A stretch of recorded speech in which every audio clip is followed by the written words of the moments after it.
मजहर जाने जाना फरमाते हैं कि बारिश हुई थी ताजी ताजी, दिल्ली में ताजी ताजी बारिश हुई। एक बाबा लकड़ी के जूते पहने खड़ाओ, अल्लाहू अल्लाहू अल्लाहू, असी किसे दे कुछ भी नहीं लगदे, ना कोई साडा दर्दी। बाबा मस्त होके जा रहा, अल्लाहू अल्लाहू करता जा रहा। एक तवाइफ अपने कोठे से उतर के तो सीढ़ियों पे बैठी थी, साथ उसका यार भी बैठा था। बाबा अपनी मस्ती में जा रहा, तो बाबा जी के पैरों से कुछ मिट्टी उड़ी तो उस औरत के कपड़ों पे पड़ गई। परवाह ही नहीं, बुजुर्ग गुजर रहे। वो यार उसका दौड़ा हुआ आया, उसने आकर थप्पड़ मारा, का ख्याल नहीं सारे उसके कपड़े आलूदा कर दिए, तू किधर, तेरा दिमाग नहीं ठीक। बाबे ने नजर उठाई, का बेटे मैंने देखा नहीं, चल अल्लाह तेरा भला करे, तूने बदला ले लिया। बाबा जी चुप करके, वइज़ा ख़ातबहुमुल जाहिलून क़ालू सलामा, चुप करके गुजर गए। ठंड का मौसम था, बारिश ताजा हुई थी, हलवाई दूध काढ़ रहा था, उसने बिठाया बाबा जी को फट्टे पे, प्याला पकड़ा, दौड़ के आगे बढ़ा। बुजुर्ग आ गए, आइए बैठिए। दूध का गरम गरम प्याला शक्कर डाल के दिया। बाबा जी ने दूध पिया, फिर नजर झुकी, फिर रंग बदला, कहने लगे मालिक तू कितना बेनियाज है, कहीं थप्पड़ मरवाता है, कहीं दूध पिलाता है। तेरी बेनियाजी है ना, उधर थप्पड़ मरवाया, यहाँ दूध पिलाया, तू ही जानता है तेरे ढंग क्या है। अभी बाबा वहीं बैठा था, दौड़े आए, पीछे से लोग, शोर हुआ, बाबे को दबोच के वहां ले गए जहां उस नौजवान ने थप्पड़ मारा था। कहा तू अल्लाह का बंदा है, अल्लाह के बंदे बद्दुआ तो नहीं देते। हुआ क्या? कहा तूने बद्दुआ दी है? कहा नहीं दी, बात बताओ। कहने लगे उसने तुझे थप्पड़ मारा, छत पे चढ़ा है, पैर फिसला, गर्दन के बल गिरा, मनका टूट गया, मर गया, तूने बद्दुआ दी है। बाबा जी कहने लगे यार मैंने तो दूसरा लफ्ज भी नहीं कहा, भला हो कह के गुजरा हूं, मैंने नहीं बद्दुआ दी। का तूने दी है तभी तो मर गया। कहा नहीं दी। का बाबा तू बुजुर्ग आदमी है, सच बोल। तो बाबा जी कहने लगे सच सुनो। फिर मैं आ रहा था, मेरे पैरों से मिट्टी उड़ी, इसके यार के कपड़ों पे पड़ी, इसे बुरा लगा, इसने मुझे मारा।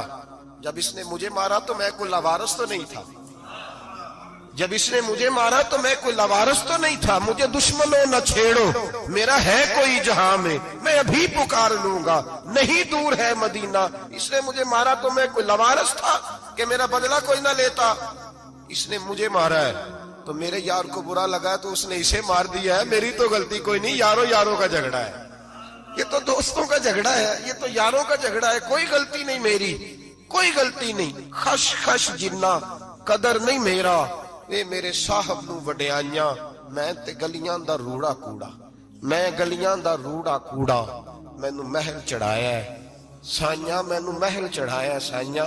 फरमाया इसने मुझे लवारस समझा था कि थप्पड़ मार के गुजर जाए, मेरा को पूछेगा ही नहीं। मेरे रसूल पाक अलैहि सलाम के बारे में रब फरमाते हैं अभी मैं तो तेरे होते हुए काफिर को सजा नहीं देता कि तू मौजूद है। याद रखें, हजरत फुज़ैल बिन अय्याज फरमाते हैं एक जवान था, मस्जिद में आया, लोगों से कहने लगा रोटी खिलाओ, किसी ने तवज्जो ना की। उसने कहा मैं रब रब बताने वाला हूं, मेरी तरफ देखो तो सही। किसी शख्स ने ख्याल ही ना किया। फिर उसने कहा यार थोड़ा सोचो, नमाजियों से कहा, अहले इलाका से कहा, उन्होंने कहा तेरी तरह के बड़े दरवेश देखे। मस्जिद के मेहराब में वो रब करीम का बंदा इंतकाल कर गया। जब फौत हो गया ना, लोगों का मिजाज है, बीमार को दवाई नहीं देते, जनाजे पे वक्त पे पहुंच जाते। जब कोई गिर रहा होता है तो सहारा कोई नहीं देता, जब कोई गिर जाता है, टांग टूट जाती है तो तीमारदारी को जमाना पहुंच जाता है। और बुजुर्ग वो नौजवान अल्लाह का नेक बंदा मस्जिद के मेहराब में फौत हो गया। हजरत फुज़ैल इब्न अय्याज कहते हैं इमाम साहब ने ऐलान किया चंदा दो, कोई लावारिस फौत हो गया, कफन देना।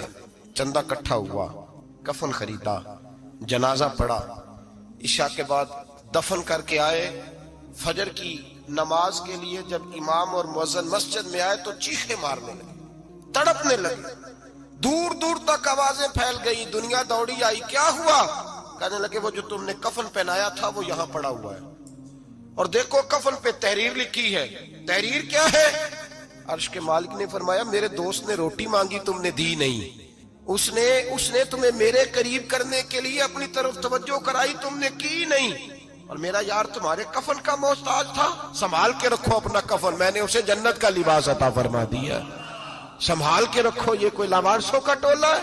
याद रखें जो वारिस वाले हैं, वारिस वाले उनका रंग और है, जो मानने वाले हैं उनका मिजाज اور اپنی زندگی لوارسوں کی طرح نہیں گزارے، تھوڑا سا ادھر گیا تھا تو پھر تھوڑا سا ادھر گیا تھا تو تھوڑا سا، یہ کیا بات ہے؟ یہ کیا بات ہے؟ اپنے آپ کو، اپنی نسبت کو، اپنے عقیدے کو مضبوط رکھیں۔ مدینے میں کبھی زلزلہ نہیں آیا، پتہ ہے آپ کو؟ اس لیے نہیں آیا کہ وہاں میرے مصطفیٰ کا گنبد خضرا ہے۔ کوئی فصل وہ بیجتے نہیں، کوئی فصل بوتے نہیں، وہ کوئی فصل بھی، لیکن دنیا کی ہر شے آپ کو مدینے میں ملتی ہے۔ جو سب سے اچھا پھل کھانا چاہے اسے مدینے میں جا کے ملتا ہے، اس لیے کہ وہاں گنبد خضرا کی ہریالی موجود ہے۔ دنیا کی ہر نعمت ملتی ہے اس لیے کہ گنبد خضرا جو موجود ہے۔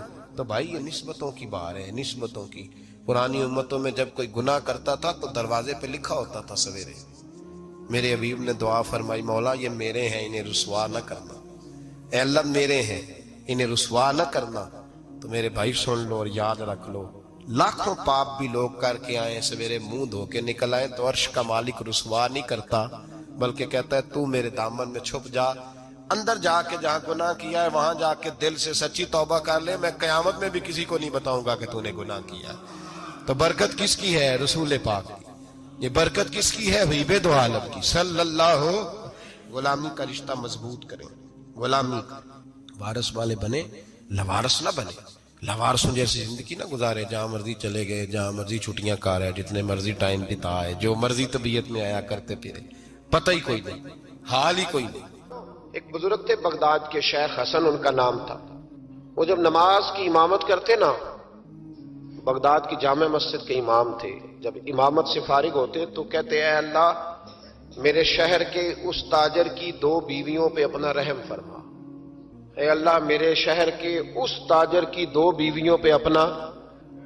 تو شاگرد اکثر سنتے کہ ہر نماز کے بعد استاد جی دعا کرتے، شاگرد پوچھتے حضور اس تاجر کی وہ بیویاں، نہ تاجر کا نام نہ بیویوں کا پتہ، تو آپ فرماتے تمہیں کیا، میں دعا کرتا ہوں نا، جس رب کی بارگاہ میں کرتا ہوں اس رب کو تاجر کا بھی پتہ ہے، بیویوں کا بھی پتہ ہے۔ تو ایک دن سارے شاگرد اکٹھے ہو کے بیٹھ گئے، استاد جی آج بتائیں تو صحیح معاملہ کیا ہے، آج ذرا آپ بات تو کریں، معاملہ کیا ہے، وہ کون سا تاجر، کون سی بیویاں؟ تو شیخ حسن فرمانے لگے کہ بغداد کا ایک تاجر تھا، بے اولاد تھا۔ اللہ اکبر۔ تو وہ اکثر تجارت کی غرض سے ملک شام جایا کرتا تھا، اس کی اولاد نہیں تھی، کئی مہینے اسے ملک شام میں رہنا پڑتا تھا۔ اس کے دل میں خیال آیا کہ میں یہاں ایک نکاح ہی نہ کر لوں، میرے پاس اتنی مال و دولت ہے۔ تو وہ گیا، اس نے وہاں جا کے ایک شادی کر لی، مکان بنا لیا، نکاح کر لیا۔ پہلی بیوی کو بتا نہ سکا۔ یہ جو خواتین ہوتی ہیں بڑی جاسوس ہوتی ہیں، انہیں پتہ چل ہی جاتا ہے، ان کے پاس کچھ ایسے ذرائع ہوتے ہیں، بلکہ میں کہا کرتا ہوں کہ اللہ نے انہیں حس دی ہوتی ہے۔ یہ وہ جب مشین بنی تھی نا جھوٹ پکڑنے والی، تو اس وقت ایک بڑے دانشور نے کہا تھا، اس نے کہا تھا یہ غلط کیا گورنمنٹ نے مشین بنائی ہے جھوٹ پکڑنے، خاوند کا جھوٹ پکڑنا تھا تو اس کی بیوی سے بات کر لیتے، وہ فٹافٹ پکڑ لیتی ہے، اس کو پتا ہوتا ہے کہ معاملہ کیا ہے، خاوند کو بھی پتا ہوتا ہے۔ اور یہ محبت کا رشتہ ہے نا، اس میں نبی پاک صلی اللہ علیہ وسلم نے حضرت عائشہ صدیقہ رضی اللہ تعالی عنہ سے کہا تھا کہ جب تم مجھ سے راضی ہوتی ہے تب بھی مجھے پتا چل جاتا ہے، اور جب ذرا تیری توجہ اس طرف نہیں ہوتی تب بھی مجھے پتا چل جاتا ہے۔ یا رسول اللہ کیسے؟ تو حضور فرمانے لگے جب تم مجھ سے راضی ہوتی ہے تو کہتی ہے مجھے رب محمد کی قسم ہو صلی اللہ علیہ، اور جب کسی بات میں تیری توجہ بٹی ہوتی ہے تو کہتی ہے مجھے رب ابراہیم کی قسم ہو۔ تو حضرت عائشہ صدیقہ مسکرا پڑی، کہنے لگی یا رسول اللہ